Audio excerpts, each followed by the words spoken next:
And says he is a devout Catholic, scarred by an incident of abuse during the sacrament of confession. As calls continue for more transparency and accountability in the Catholic Church, he's speaking out tonight, hoping his story will lead the Charlotte Diocese to do more.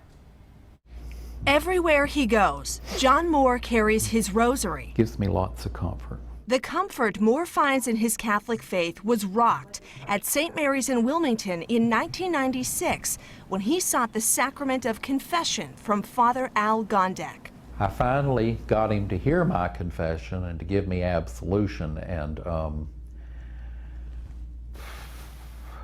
during that period we were chatting. He put his hand on my leg and ran it all the way up to my crotch. And Moore says he was in shock. He's supposed to be listening to my confession in the church next to the Blessed Sacrament, and he's touching me inappropriately, and I just couldn't believe it was happening. Moore alerted the Raleigh Diocese, and when Father Al Gondek moved to the Charlotte Diocese in 1998, Moore contacted church leaders here.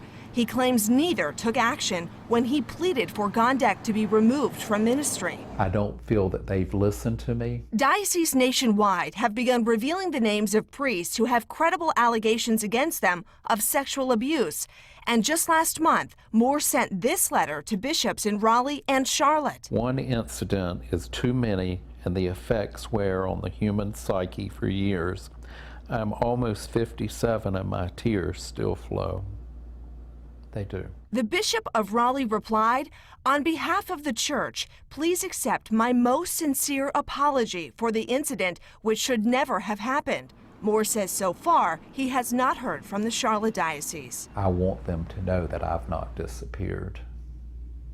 I'm still talking about it. I want to see him defrocked. Moore also wants the public to know the name of every priest who's been credibly accused anywhere.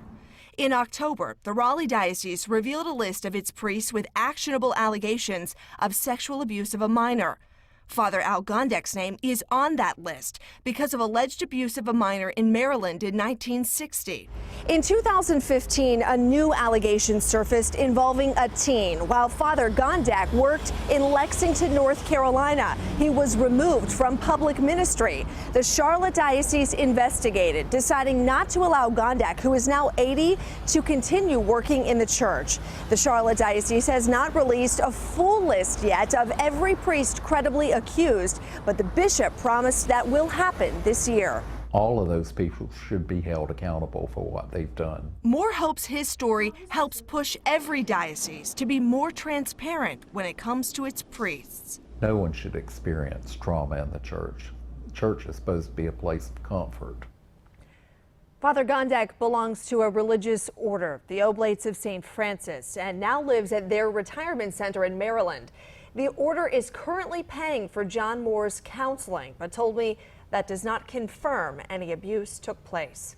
I know you've been working on this story for a long time, and it's been a lot of hard work to get this far, but people want to see the name, the list of people here. Do we have an idea when the Charlotte Diocese will actually give that to you? Well, all we know at this point is it will happen this year. They're currently going over all of their historical records as a part of that process, but they have told me that they have followed the church's rules that have been in place since 2002 in reporting allegations of child sex abuse, and they say that Bishop Jugas is committed to accountability. All right, Allison, thank you.